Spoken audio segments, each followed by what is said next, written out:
Selamat pagi untuk kita semua. Kita bertemu lagi di dalam lanjutan perkuliahan kita Misiologi 1.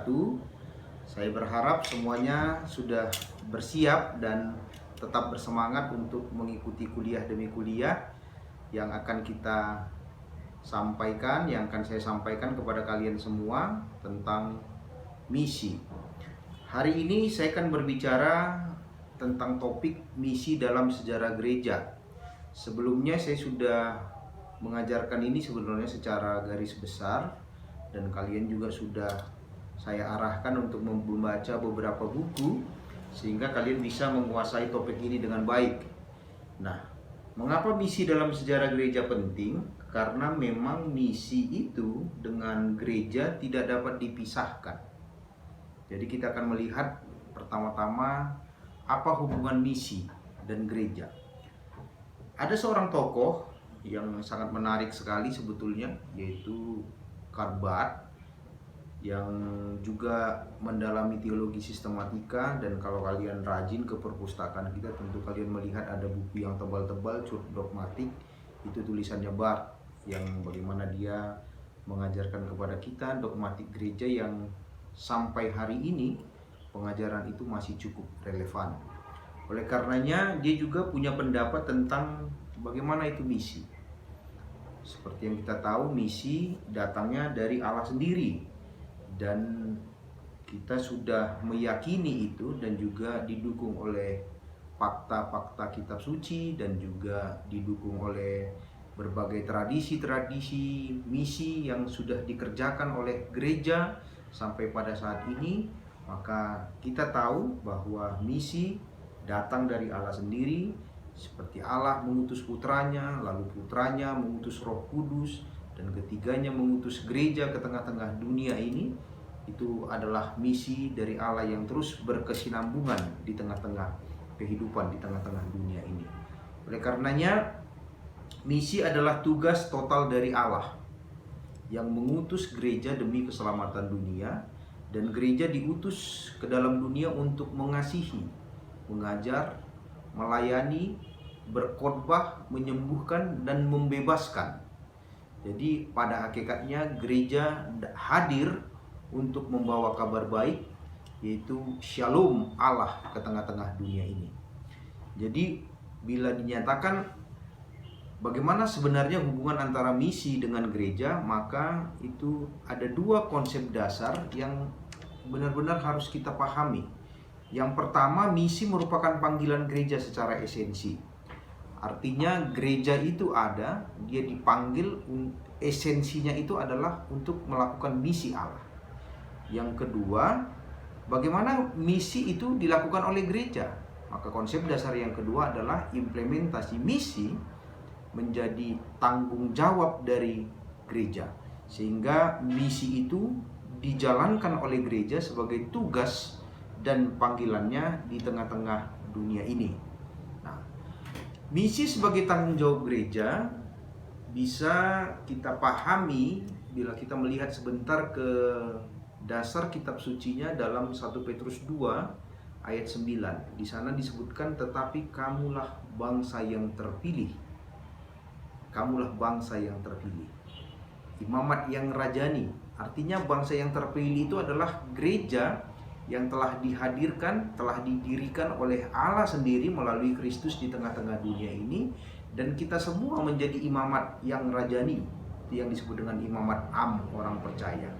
Dan panggilan ini kalau kita merujuk jauh ke belakang, ini senada dengan panggilan kepada Israel yang diungkapkan oleh Allah dalam perjanjiannya dengan Musa dalam kitab Keluaran pasal 19 ayat 5 sampai 6.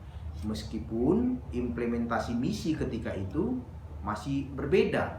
Artinya misi yang dilakukan di dalam VL, misi yang dilakukan di dalam PB, dan hari ini yang dilakukan gereja, memang implementasinya itu dilakukan secara berbeda. Tetapi secara esensi yang mendasar adalah misi itu dimulai dari Allah yang memanggil kita, Allah yang berkehendak untuk menyatakan pekerjaannya ke tengah-tengah dunia, dan Allah yang berkenan memakai kita menjadi alat di tangan Allah. Jadi misi dalam artian yang kita alami hari ini adalah bagaimana kita menjadi alat bagi kemuliaan Allah, menghadirkan shalom Allah di tengah-tengah dunia ini. Nah, kalau kita lihat implementasi misi sebagai tanggung jawab gereja, maka gereja mula-mula sudah menunjukkan keterlibatannya di dalam pelayanan. Jadi kita sudah tahu bahwa gereja sejak awal pembentukannya dalam kitab Kisah Para Rasul mempunyai satu core bisnis yang disebut dengan pelayanan.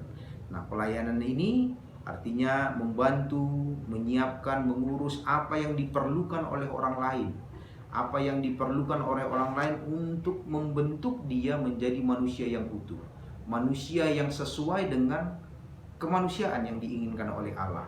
Itulah yang ingin dilakukan. Jadi pelayanan misi pekabaran Injil bisa kita lihat dari Kisah Para Rasul, bagaimana rasul-rasul melakukan misinya itu, kemudian bagaimana Paulus sebagai seorang misionaris di zamannya juga melakukan penginjilan, melakukan misi ke daerah-daerah Asia, seperti yang kita lihat dalam surat-surat Paulus kepada jemaat-jemaat di Asia, Filipi, Efesus, atau yang lainnya. Di sana kita melihat sungguh-sungguh bahwa sebenarnya jemaat misalnya di Filipi, di Kolose, di Efesus itu diminta secara khusus oleh Paulus untuk terus berpartisipasi aktif dan menunjukkan bahwa itu merupakan tanggung jawab mereka untuk melakukan misi di tengah-tengah dunia ini. Oleh karenanya, untuk memahami itu nanti secara baik, saya sudah di minggu lalu saya sudah menugaskan kepada kalian untuk secara khusus membaca bagaimana misi dalam gereja dalam sepanjang sejarah gereja. Itu dimulai dari gereja lama yang kita sebut dengan gereja lama, yaitu kalau bisa kita bikin periodisasinya sekitar tahun 0 sampai 300 Masehi ya. Jadi di sana saya sudah baca tulisan kalian sebagian yang kalian kutip dari buku yang saya rujuk, misalnya bukunya David J. Bosch dan bukunya Quiver. Di sana kita sudah melihat bahwa orang Kristen pada awalnya dalam misi di gereja-gereja awal diperhadapkan dengan kebudayaan gereja pada masa itu yang didominasi oleh kebudayaan Yunani. Jadi perjumpaan Yesus yang pertama-tama dengan perjumpaan dengan kebudayaan Yahudi, kemudian berubah lagi bagaimana perjumpaan gereja mula-mula dengan kebudayaan Helenis atau kebudayaan Yunani, dan itu terus sampai hari ini kita lihat bagaimana gereja kuno berhadapan dengan kebudayaan Yunani. Mereka kadang ditolak, maka mereka harus mengembangkan cara-cara, mengembangkan metode-metode, mengembangkan bagaimana cara mereka bisa terus melakukan panggilan mereka untuk mengabarkan Injil, memberitakan kabar baik kepada kebudayaan, bahkan etika Kristen pun pada saat itu kemudian kita lihat banyak dipengaruhi oleh filsafat-filsafat Yunani dan bahkan juga filsafat-filsafat yang disebut dengan filsafat Stoa. Saya rasa karena kalian nanti akan mendapatkan pengajaran itu secara khusus di kelas sistematika ya. Lalu di situ kita melihat bagaimana orang Kristen secara gigih terus memperjuangkan sampai kita bisa baca di sana cerita bagaimana Stefanus mati martir, bagaimana Paulus mengalami kesulitan-kesulitan untuk melakukan pemberitaan Injil, tetapi itu tidak menghentikan mereka. Itu tidak menghentikan mereka, tetapi tantangan-tantangan itu justru mereka lihat sebagai satu peluang dan kesempatan untuk melakukan Injil. Bahkan ada juga kita lihat bagaimana Injil pada masa itu juga sudah mulai belajar beradaptasi dengan kebudayaan-kebudayaan ketika itu. Salah satu ciri yang mungkin bisa kita lihat adalah Natal 25 Desember. Tentu kita tahu bahwa sejarah Natal itu kita tidak tahu persis, tetapi salah satu ceritanya adalah bahwa 25 Desember itu diambil dari perayaan yang ada di kebudayaan waktu itu, sehingga dicomot atau di kontennya itu diisi ulang dengan konten kelahiran Kristus, sehingga hari ini kita bisa merayakan Natal, dan dimulai dari abad keempat saya kira, tapi nanti itu bisa kita verifikasi lagi dari buku-buku yang ada. Nah, dari sana kita melihat bahwa sebetulnya misi kita memang harus betul-betul memahami bahwa ini tanggung jawab gitu loh.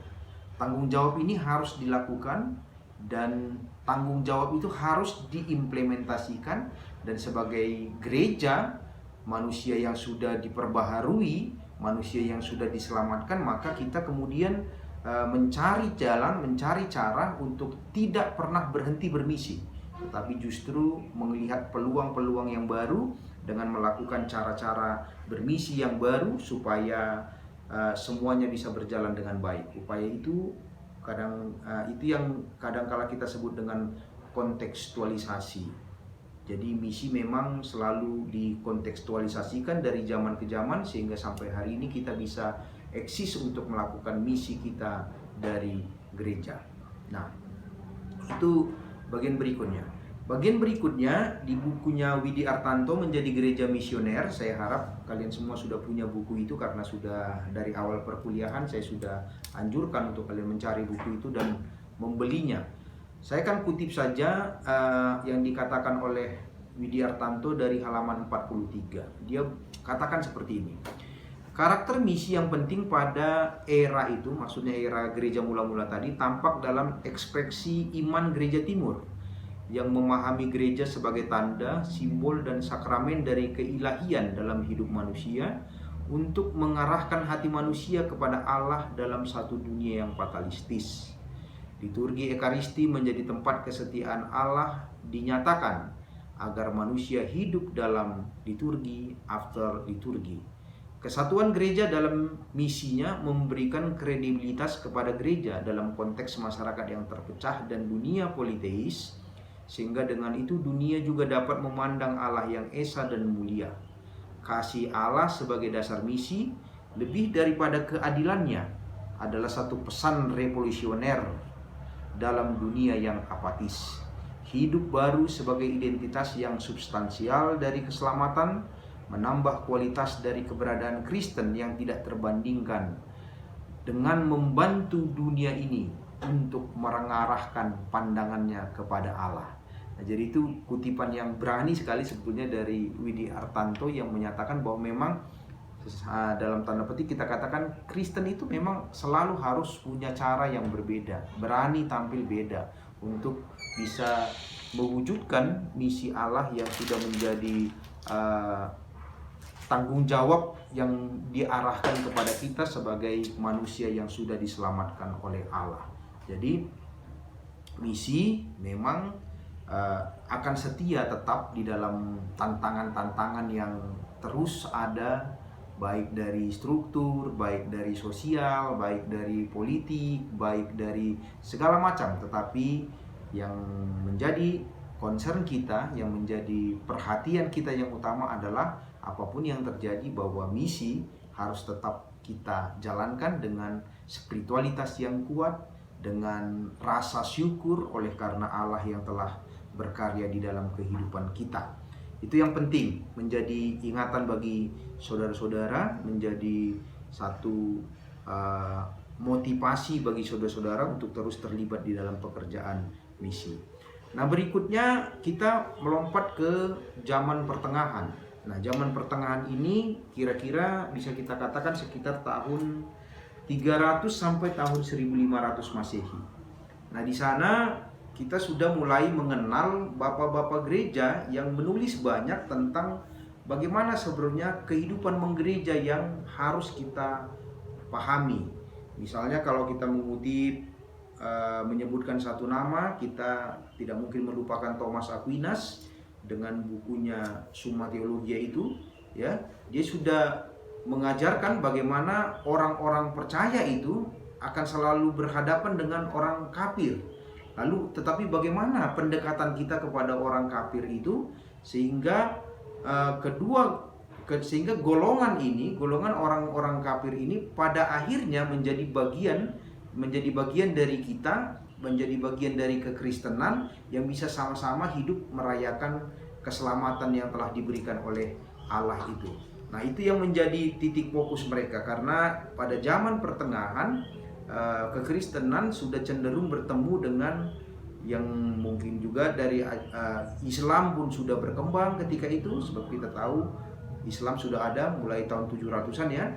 dan ada juga masih kebudayaan dan agama-agama yang lain yang dalam tanda petik dikategorikan sebagai kafir, sebagai atau orang yang di luar atau orang yang belum di dalam ajaran kekristenan itu sendiri. Nah, itu menjadi tantangan tersendiri pada abad pertengahan. Jadi Thomas Jesuit juga sudah melihat bahwa tantangan itu ada Yahudi, ada Islam, ada orang-orang yang lain, dan di era itu karena Katolik, kekristenan dominan sekali, maka banyak sekali sebetulnya terjadi misi itu sepertinya adalah satu pemaksaan bagi orang-orang yang dianggap masih di luar kekristenan untuk melakukan baptisan dan masuk menjadi orang Kristen. Jadi di zaman pertengahan kita melihat gereja berkembang dari yang tadinya adalah minoritas di gereja mula-mula, tetapi berkembang menjadi mayoritas dan menjadi organisasi yang sangat berpengaruh sekali. Dan kekristenan ketika itu juga semakin melihat perbedaannya dengan Yudaisme, jadi sepertinya sudah berubah arah perjalanan lah antara kekristenan dan Yudaisme, yang pada awalnya sebetulnya Yudaisme, kekristenan itu justru dilahirkan dari Yudaisme.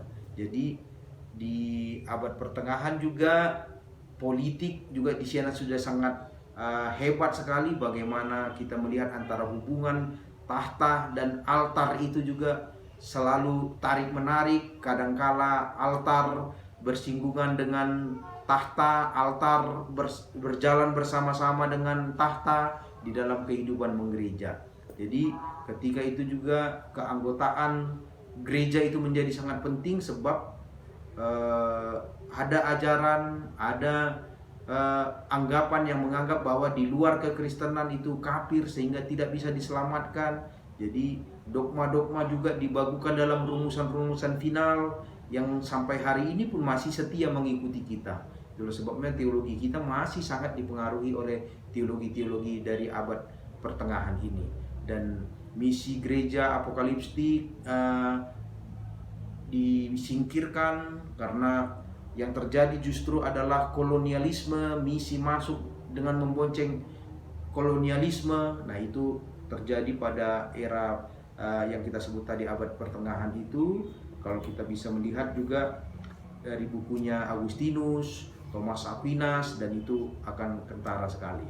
Nah, berikutnya periode yang kita sebut dengan zaman reformasi atau zaman pietisme. Nah, ini bisa kita kategorikan sekitar tahun 1500 sampai tahun 1800 Masehi.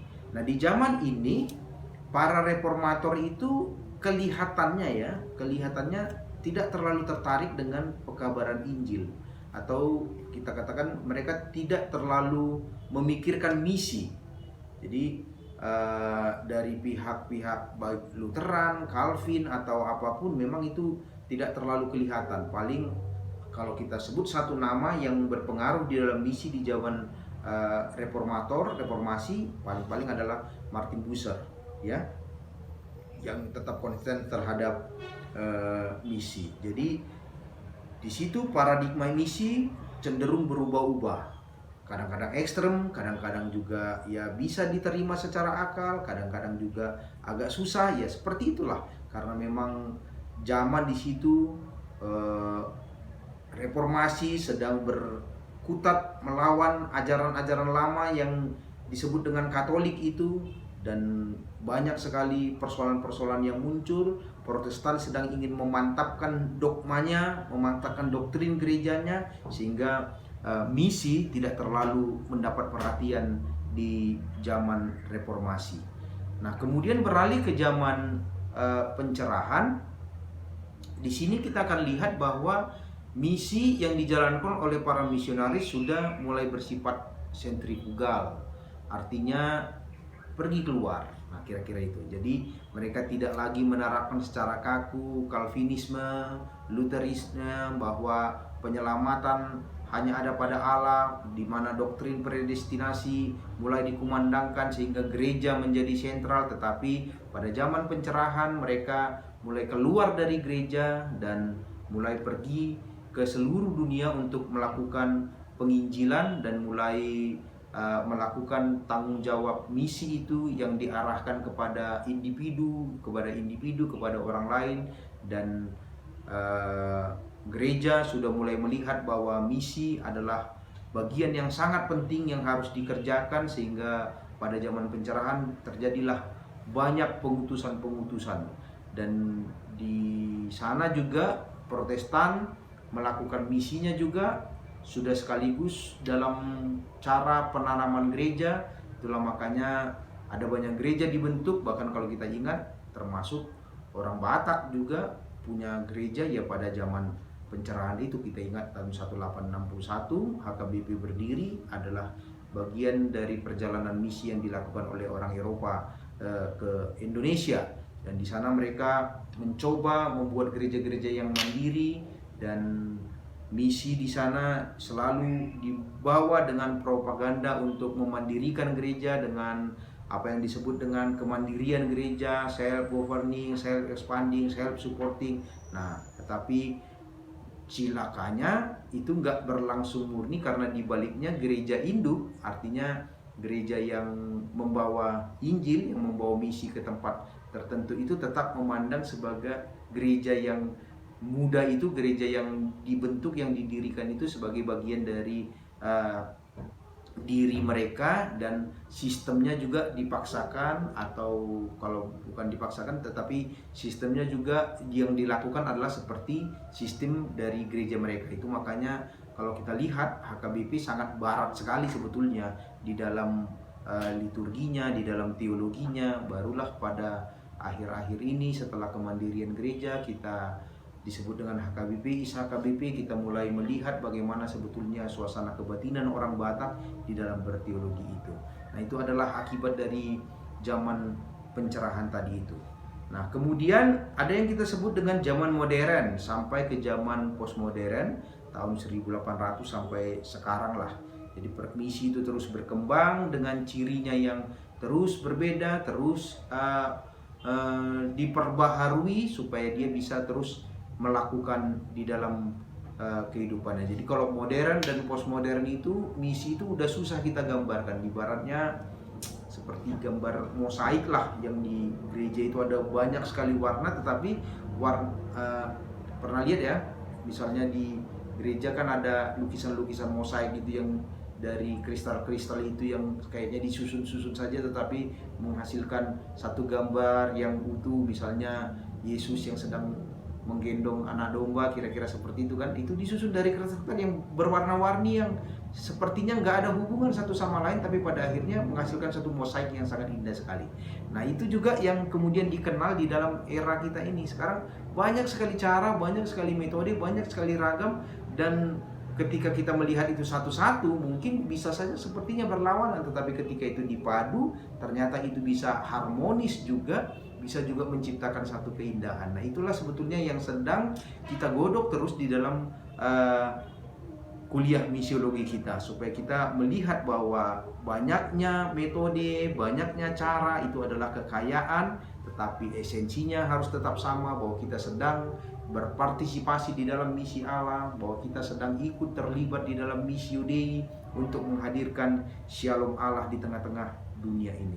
Jadi kita akan melihat misi juga akan dipengaruhi oleh teknologi, era revolusi industri. Hari ini kita sudah sampai kepada revolusi industri 4.0, dan kita nggak tahu lagi dipengaruhi dengan kebudayaan-kebudayaan yang sangat kompleks sekali, persoalan-persoalan misi yang ada di tengah-tengah dunia ini. Itu makanya nanti kalian di kelas misiologi 2 nanti secara khusus kita akan melihat bagaimana kita mencoba mengimplementasikan misi dengan menjawab pertanyaan how to mission, bagaimana bermisi. Dan saya bersyukur beberapa di antara kalian, dan kalau saya tidak salah sebagian besar di antara kalian setia mengikuti forum grup diskusi kuliah-kuliah yang dilakukan di kelas Bapak juga, yaitu di kelas misiologi 2. Terima kasih untuk orang-orang yang sudah ikut terlibat, dan orang yang belum terlibat ya segeralah bertobat, kira-kira seperti itu ya. Nah, sedikit lagi saya akan mengakhiri session yang satu ini dengan menunjukkan lagi kepada kalian bahwa dalam era sekarang ini, apa yang kita sebut dengan era postmodern ini, bahwa semuanya memang berubah menjadi satu serpihan-serpihan kecil. Itu yang menjadi ciri khas di dalam postmodern, bahwa tidak ada satu hal yang sangat besar sekali, tetapi semua orang boleh melakukan apa saja, bisa punya standar yang berbeda dengan orang-orang lain, tetapi dia melakukannya dengan satu esensi yang sama, dengan hakikat yang sama. Jadi budaya ini, budaya itu, semuanya memiliki cara yang berbeda. Jadi postmodernisme itu menawarkan suatu wawasan yang di luar modernisme, membuka diri terhadap budaya lain, membuka diri terhadap peradaban lain, membuka diri terhadap orang lain, membuka diri terhadap keyakinan yang lain, kepercayaan yang lain. Jadi tidak lagi memutlakkan segala sesuatu, tidak lagi melihat sesuatu sebagai sesuatu yang absolut, tetapi semuanya berusaha didialogkan, semuanya berusaha didamaikan, sehingga kemudian kita bisa menikmati sama-sama kemanusiaan yang pada intinya adalah bahwa kita sedang mengupayakan kehadiran kerajaan Allah. Shalom Allah hadir di tengah-tengah kehidupan kita. Nah, itulah yang menjadi pokok-pokok pengajaran yang saya berikan pada hari ini. Dan kalau saya bisa berikan simpulan di akhir kuliah ini, maka di zaman postmodern, di zaman modern dan postmodern ini, kita akan melihat bahwa ada beberapa pergeseran yang terjadi di dalam misi, dalam paradigma misi dari zaman-zaman yang sebelumnya. Yang pertama itu pergeseran rasionalitas. Jadi rasionalitas kita, artinya di zaman postmodern ini kita bukan menolak rasionalitas, sebab rasionalitas itu sangat penting untuk kemajuan pendorong dari ilmu pengetahuan. Tetapi rasionalitas itu sekarang kita rasa tidak cukup lagi. Tetapi kita harus masuk kepada dimensi religius, dimensi pengalaman, dimensi intuisi. Nah, itulah yang bagian-bagian dari kehidupan manusia. Artinya manusia, segala sesuatu tidak bisa dipahami secara rasionalitas saja, tetapi juga spiritualitas menjadi penting. Dimensi itu menjadi penting, bagaimana pengalaman kita di dalam beragama, di dalam berkepercayaan itu menjadi penting, berkeyakinan, dan bagaimana jadi bukan hanya rasio tetapi hati. Nah, itu yang pertama. Nah, yang kedua, ada pergeseran antara skema subjek dan objek. Di zaman-zaman lampau, misi itu selalu ditandai dengan subjek objek. Artinya gereja menjadi subjek, maka yang lain itu adalah target, menjadi objek misi. Misalnya suku yang lain, bangsa yang lain, agama yang lain, keyakinan yang lain, peradaban yang lain, kebudayaan yang lain, itu objek, menjadi target dari misi. Yang subjek adalah kita sebagai gereja yang melakukan misi. Tetapi di masa hari ini itu tidak lagi menjadi populer, karena tidak ada orang yang ingin dianggap sebagai objek. Tetapi skemanya sudah berubah, bukan lagi subjek-objek tetapi menjadi subjek-subjek. Jadi yang ada adalah dialog. Kita pun harus memandang bahwa artinya bukan di kita ada kesalahan, bukan itu yang dimaksud dengan subjek-objek, dan di sana ada tetapi masing-masing kita mungkin memiliki benih kebenaran, mereka juga memiliki kebenarannya sendiri, benih kebenaran yang mungkin saja bisa kita dialogkan menjadi kebenaran kita bersama. Nah, itu yang penting di dalam skema pergeseran itu yang kita pahami di dalam masa sekarang ini. Dan yang ketiga, ada yang kita sebut dengan penemuan kembali dimensi teologis. Artinya apa? Kalau dulu pencerahan, zaman pencerahan selalu mengutamakan bahwa ini kan sebab akibat. Karena mengapa ada seperti ini? Karena ada sebabnya seperti ini. Ini diakibatkan oleh seperti ini. Nah, sekarang tidak melulu seperti itu, tidak seperti itu, tetapi adalah bahwa memang ada segala sesuatu yang di luar apa yang bisa kita pahami. Ada tangan yang lain.